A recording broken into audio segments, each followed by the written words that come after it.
रात का आखिरी पहर था। लश्कर खामोशी में डूबा हुआ था।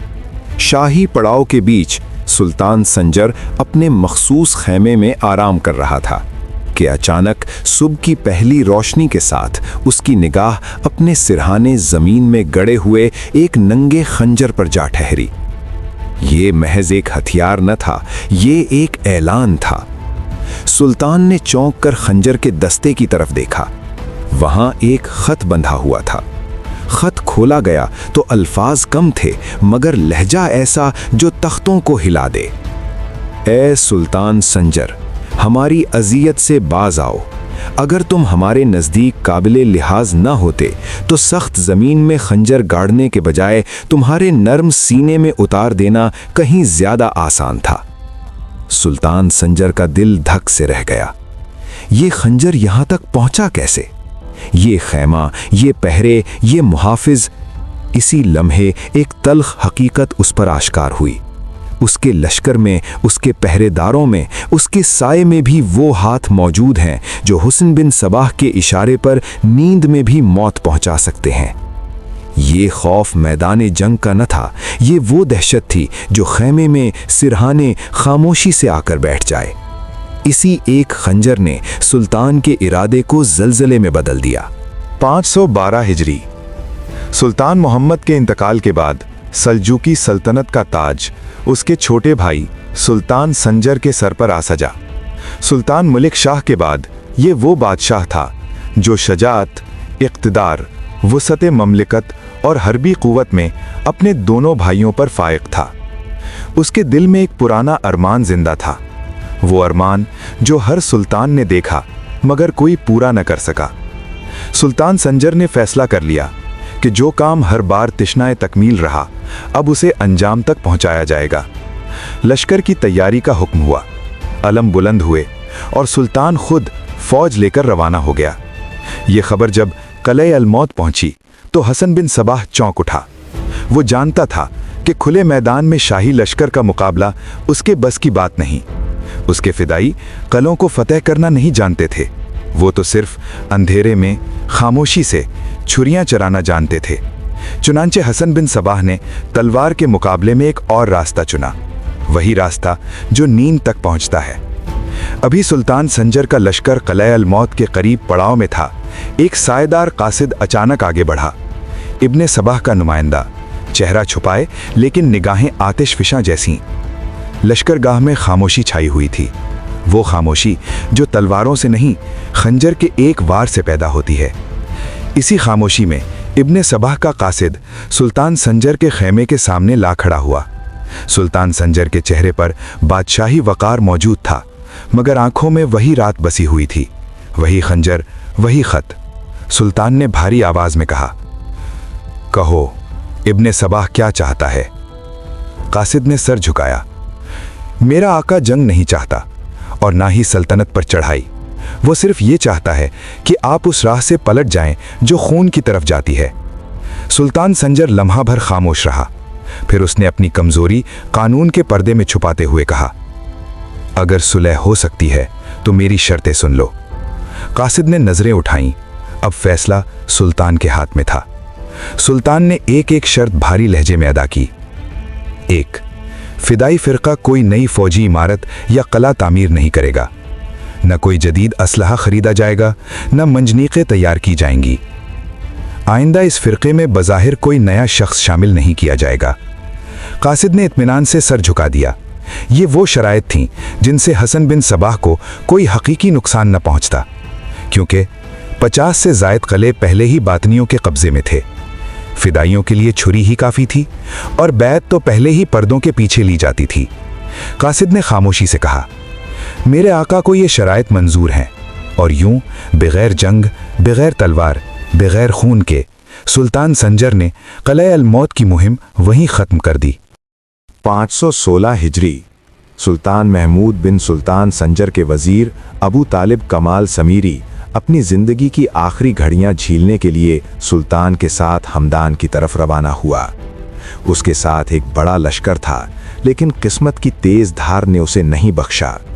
वजीर ने मदरसा के तंग रास्ते से गुजरने का इरादा किया, रास्ता इतना महदूद था कि सिपाही आगे बढ़ गए और वो खुद भी कुछ कदम पीछे था। इसी लम्हे एक बातनी सफ़ाक ने मौका पा लिया।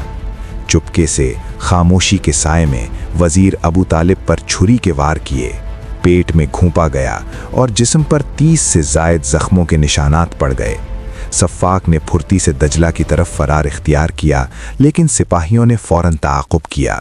इतने में एक मुसलमान ने शजाअत का मुजाहरा किया और उसी बातनी को छुरी से हलाक कर दिया। जब सिपाही वापस पहुंचे तो उन्होंने वो मंजर देखा जो दिलों को लर्जा देता है।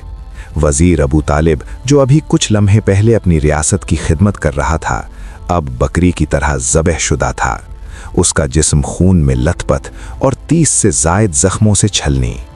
इस वाक़े के बाद तमाम बातनी गिरफ्तार करके चाहे बलाक में डाल दिए गए, ताकि एक सबक हो कि कोई भी सफ़ाकी और साजिश सल्तनत के इक़्तिदार से बालातर नहीं। 28 रबीउल आखिर 518 हिजरी। तारीख़ के सफ़हात पर एक लम्हा सब्त हुआ जब इब्ने सबाह ने जामे मर्क नोश किया। उस वक्त उसकी उम्र तकरीबन 60 साल थी। 3 दहाइयों से ज़्यादा 35 साल उसने क़लाए अलमूत पर हुकूमत की और अपने फ़िदाइयों के साथ एक नाकाबिले तस्खीर, खुफिया और सफ़ाकी भरी रियासत कायम रखी। कहते हैं कि इब्ने सबाह का मुस्तकिल मिजाजी का ये आलम था कि 35 साल के दौरान उसने कभी क़लाए अलमूत की छत पर कदम नहीं रखा। क़ला के दरवाजे से बाहर निकलना उसके लिए ममनू था। उसके करीब सिर्फ चंद खास रफ़ीक और फ़िदाई थे, जिन्हें वो शर्फ़ मुलाकात अता करता और क़ला के अंदरूनी महल्लात में बुलाता, मगर खुद कभी क़ला से बाहर ना निकलता। यही राज था उसकी हिकमत और तहफ़्फ़ुज़ की बुनियाद। इब्ने सबाह के पैरोकारों की तरक्की भी तारीख़ में दिलचस्प पहलू पेश करती है। तारीख़ आले सल्जूक़ इस्फ़हानी के मुताबिक सल्तनत में ख़बर रसानी का महकमा सुल्तान देलम और उसके पेशरवों के अहद में मुस्तहकम था। हर गोशा, हर शहर, हर क़ला सुल्तान के गोश गुजारों तक पहुँचता था, मगर सुल्तान अल्परसलान ने सुल्तान मलिक शाह से पहले इस महकमे को तोड़ दिया और नतीजतन फ़िरक़े बातनिया अंदर ही अंदर तरक्की करता गया। सल्तनत को इब्ने सबाह की साजिशों और खुफिया कारिस्तानियों का इल्म तब हुआ जब उसने कज़वीन, रूदबार और दीगर क़लों पर मुकम्मल कब्ज़ा कर लिया। इब्ने सबाह ने अपने दौरे हुकूमत में तकरीबन 100 क़लों पर कब्ज़ा कर लिया, जिनमें से 10 क़ले नहायत अज़ीमुश्शान थे। 1 अलमूत, 2 गुर्दे कोह, 3 लमस्सर, 4 शाहवर, ये क़ला अस्फ़हान के पास वाक़ था। 5 दिसुम कोह, अबहर के मुत्तसिल। 6 खालनजान, अस्फ़हान से 5 फरसंग के फासले पर। 7 आस्तून आवंद। 8 आर्दहन। 9 अन्नाज़िर, खुज़स्तान में। 10 खल्लाद खान, आर्जन के मुत्तसिल। इनके अलावा सूबा रूदबार, कोहिस्तान और दीगर इलाक़ों में छोटे छोटे किले भी शामिल थे, जिससे मजमूई तादाद तकरीबन 100 के करीब बनती थी।